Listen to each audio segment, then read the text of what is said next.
आज वीर बालक क्रम में मैं वीर असुर बालक बरबरी की कहानी सुनाता हूँ, जिसे आज खाटू श्याम के नाम से पूजा जाता है। जैसा आपको विदित है, पांडुनंदन भीमसेन ने हिडिंबा राक्षस से विवाह किया था। उससे घटोत्कच नामक अतुल पराक्रमी पुत्र पैदा हुआ था। घटोत्कच ने भगवान श्री कृष्ण के आदेश से भौमासुर के नगरपाल मुरदानव की परम सुंदरी कन्या कामकंटका से विवाह किया। घटोत्कच को मुरकन्या से बरबरीक नामक पुत्र की प्राप्ति हुई। राक्षसियां गर्भ धारण करते ही पुत्र प्रसव करती हैं और उनके बालक जन्मते ही युवक और बलवान हो जाते हैं। बालक बरबरीक जन्म से ही विनयी धर्मात्मा वीर था। उसे साथ लेकर घटोत्कच द्वारका गया और वहां उसने भगवान श्री कृष्ण के चरणों में पुत्र के साथ प्रणाम किया। हाथ जोड़कर बरबरीक ने भगवान से प्रार्थना की, हे आदिदेव माधव, मैं मन बुद्धि और चित्त की एकाग्रता से आपको प्रणाम करता हूँ। हे पुरुषोत्तम, संसार में जीव का कल्याण किस प्रकार होता है? कोई धर्म को कल्याणकारी बताते हैं, कोई दान को, कोई तप को, कोई धन को, कोई भोगों को, तब कोई मोक्ष को। प्रभु, सैकड़ों श्रेय में से एक निश्चित श्रेय जो मेरे कुल के लिए उचित हो, उसे आप उपदेश करें। भगवान ने कहा, बेटा, जो जिस कुल में और जिस वर्ण में उत्पन्न होता है, उस कल्याण का साधन उसी के अनुरूप होता है। ब्राह्मण के लिए तप, इंद्रिय संयम और स्वाध्याय कल्याणकारी है। क्षत्रिय के लिए प्रथम बल साध्य है, क्योंकि बल के द्वारा दुष्टों का दमन और साधुओं का रक्षण करने से उसका कल्याण होता है। वैश्य पशुपालन, कृषि और व्यापार से धन एकत्र करके दान करने से कल्याण भाजन होता है। शूद्र तीनों वर्णों की सेवा करके श्रेय का भागी बनता है। तुम क्षत्रिय कुल में उत्पन्न हुए हो, इसलिए सबसे पहले अतुल्य बल की प्राप्ति का उद्योग करो। बहुत ही शक्ति कृपा से बल की प्राप्ति होती है, अतः तुम्हें सक्त रूपा देवियों की आराधना करनी चाहिए। बरबरी के पूछने पर भगवान ने उसे महिसागर संगम तीर्थ में जाकर महर्षि नारद द्वारा वहां लाई गई नवदुर्गाओं की आराधना का उपदेश दिया। तदनंतर 3 वर्ष तक आराधना करने पर देवियां प्रसन्न हुई। उन्होंने प्रत्यक्ष दर्शन देकर उसे तीनों लोकों में जो बल किसी को में नहीं था, ऐसा दुर्बल अतुलनीय बल प्राप्त करने का वरदान दिया। वरदान देकर देवियों ने कहा, पुत्र, तुम कुछ समय तक यहीं निवास करो। यहाँ एक विजय नाम के ब्राह्मण आएंगे, उनके संग से तुम्हारा और भी अधिक कल्याण होगा। देवियों की आज्ञा मानकर बरबरी वहीं रहने लगा। कुछ दिन पीछे मगध देश के विजय नामक ब्राह्मण वहां आए। उन्होंने कुमारेश्वर आज 7 शिवलिंगों का पूजन किया और विद्या की सफलता के लिए बहुत दिनों तक देवियों की आराधना की। देवियों ने प्रसन्न होकर स्वप्न में आदेश दिया, तुम सिद्ध माता के सामने आंगन में संपूर्ण विद्याओं का साधन करो, हमारा भक्त बरबरी तुम्हारी सहायता करेगा। विजय ने भीमसेन के पुत्र बरबरी से प्राप्त काल कहा, तुम निद्रा रहित और पवित्र होकर देवी के स्तुति का पाठ करते हुए यहीं रहो, जिससे जब तक मैं विद्याओं का साधन करूं तब तक यहाँ कोई विघ्न न हो। विजय अपने साधन में एकाग्रचित्त से लग गए और बरबरी सावधानी से रक्षा करता खड़ा रहा। विजय की साधना में विघ्न करने वाले रेपलेंद्र नामक महादानव तथा दुद्रोहा नाम की राक्षसी का सहज ही संहार किया। तदनंतर पाताल में जाकर नागों को पीड़ा देने वाले पलाशी नामक भयंकर असुरों का रोंद कर यमलोक भेज दिया। उन असुरों के मारे जाने पर नागों के राजा वासुकी वहां आए। उन्होंने बरबरी की प्रशंसा की और प्रसन्न होकर उनसे वरदान मांगने को कहा। बरबरी ने वरदान में केवल यह मांगा कि विजय निर्विघ्न साधन कर सिद्धि को प्राप्त हो। बरबरी ने अपने लिए फिर कुछ नहीं मांगा।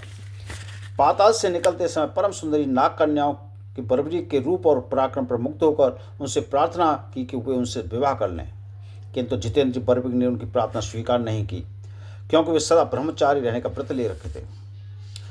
जब पाताल लोक से बरबरी लौटे, विजय ने उनको हृदय से लगा लिया। उन सिद्ध पुरुष ने कहा, वीरेंद्र, मैंने तुम्हारी कृपा से ही सिद्ध प्राप्त की है। मेरे हवन कुंड में सिंदूर रंग की परम पवित्र भस्म है, जिसे तुम हाथ में भरकर ले लो। युद्ध भूमि से छोड़ देना। अगर यह साक्षात मृत्यु शस्त्र बनकर तुम्हारे सामने आ जाएगी तो उसे मरना ही पड़ेगा। यह शस्त्र पर विजय प्राप्ति का सरल उपाय है। बरबरी ने कहा, उत्तम पुरुष वही है जो निष्काम भाव से किसी का उपकार करता है। जो किसी वस्तु पर इच्छा रखकर उपकार करता है, उसकी सज्जनता में भला क्या गुण है। यह भस्म आप किसी दूसरे को दे दें, मैं तो आपको सफल एवं प्रसन्न देखकर ही प्रसन्न हूँ। लेकिन विजय उस महामानव ने तपस्वी ने उस भस्म को उनको दे दिया। विजय को देवताओं का सदस्य प्राप्त किए। उनका नाम सिद्धसेन हो गया। उनके वहां से चले जाने के कुछ काल बीत जाने पर पांडव लोग जुए में हार कर वनों और तीरों में घूमते हुए उस तीर्थ में पहुंचे। पांचों पांडव और द्रौपदी बहुत थके थे। चंडिका देवी का दर्शन करके वहाँ बैठ गए। बर्बरीक वहीं रहता था, लेकिन न तो बर्बरीक पांडवों को जानता था, न पांडवों ने बर्बरीक को देखा था, और बर्बरीक ने भी उनके दर्शन कभी नहीं किए थे। अतः वे एक दूसरे को पहचान न सके। प्यास से पीड़ित भीमसेन वहाँ कुंड में जल पीने उतरने लगे तो युधिष्ठिर ने उनसे कहा, पहले जल लेकर कुंड से दूर हाथ पैर धो लो, तब जल पीना। लेकिन भीमसेन प्यास से इतने व्याकुल थे और युधिष्ठिर की बात सुने बिना ही वे वहीं पर हाथ पैर धोने लगे। उन्हें ऐसा करते देख बर्बरीक ने डांट कर कहा, तो देवी के कुंड में हाथ पैर धोकर उसे दूषित कर रहे? मैं सदा इसी जल से देवी को स्नान कराता हूँ। जब तुम्हें इतना ही विचार नहीं तो क्यों तीर्थ करते घूमते फिरते हो? भीमसेन भी गरज के बर्बरीक को डांटा और बोला, जल स्नान के लिए ही है, तीर्थ में स्नान करने की आज्ञा है आदि कहकर अपने कार्य का समर्थन किया।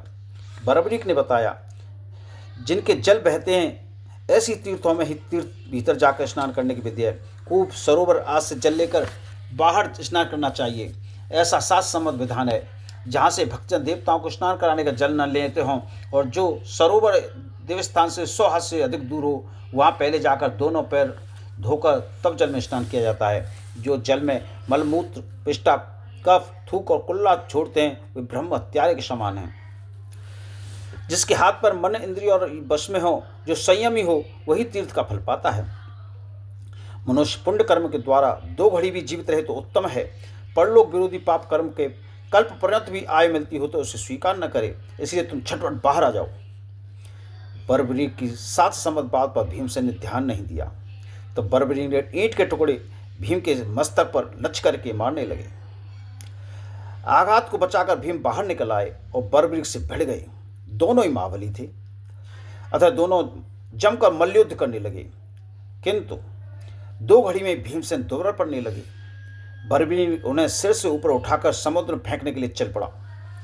समुद्र के किनारे पहुंचने पर आकाश में स्थित होकर भगवान शंकर ने कहा, हे राक्षस श्रेष्ठ, इन्हें छोड़ दो। ये भरतकुल के रथ तुम्हारे पितामह पांडुनंदन भीमसेन हैं, ये तुम्हारे द्वारा सम्मानित होने योग्य हैं। बर्बरीक ने जो यह बात सुनी तो वह भीमसेन को छोड़कर उनके चरणों पर गिर पड़ा। वह अपने को धिक्कारने लगा, फूट फूट कर रोने और क्षमा मांगने लगा। उसे अत्यंत व्याकुल देखकर भीमसेन ने उन्हें छाती से लगा लिया। उसे समझाया, पुत्र तुम्हारा कोई दोष नहीं है, भूल हमसे हो रही थी। कुमार पर चलने वाला कोई भी हो, क्षत्रिय को उसे दंड देना ही चाहिए।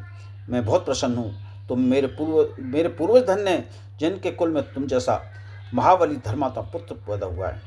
तो तत्पुरुषों द्वारा प्रसन्न ही हो, तुम्हें शोक नहीं करना चाहिए। बर्बरीक का इससे शोक नहीं मिटा। वह कहने लगा, पितामह मैं प्रशंसा के योग्य नहीं हूँ।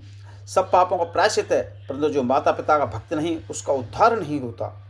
जिस शरीर से मैंने पूज्य पितामह का अपराध किया है, मुझे आज महिसागर संगम में त्याग दूंगा, जिससे दूसरे जन्म में मुझसे ऐसा अपराध न हो। वह समुद्र किनारे पहुंचा और कूदने को उद्यत हुआ। उस समय वहाँ सिद्धांबिका तथा चारों दिशाओं की देवियां भगवान रुद्र के साथ आईं। उन्होंने बर्बरीक को आत्महत्या करने से समझाकर रोका। उनके रोकने पर उदास मन से वो लौट आए। पांडवों को उसके पराक्रम को देखकर बड़ा आश्चर्य और प्रसन्नता हुई। बर्बरीक का उन्होंने बहुत सम्मान किया। जब पांडवों के वनवास की अवधि समाप्त हो गई और दुरात्मा दुर्योधन ने उनका राज लौटाना स्वीकार नहीं किया, तब कुरुक्षेत्र के मैदान में महाभारत युद्ध की तैयारियां होने लगीं।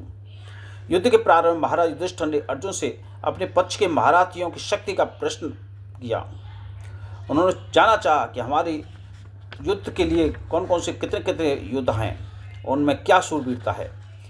अर्जुन ने सबके पराक्रम की प्रशंसा करके अंत में बताया, मैं अकेला ही कौरव सेना को एक दिन में ही नष्ट कर सकता हूँ। इस बात को सुनकर बर्बरीक पर नहीं रहा गया। उसने कहा, मेरे पास ऐसे दिव्य अस्त्र शस्त्र एवं पदार्थ हैं कि मैं एक मुहूर्त में ही सारी कौरव सेना को यमलोक भेज सकता हूँ। भगवान श्री कृष्ण ने बर्बरीक की बात का समर्थन किया और फिर कहा, बेटा तुम भीष्म द्रोण आदि से रक्षित कौरव सेना को एक मुहूर्त में कैसे मार सकते हो? भगवान की बात सुनकर अतुल बली बर्बरीक ने अपना भयंकर धनुष चढ़ा दिया और उस पर एक बाण रखा।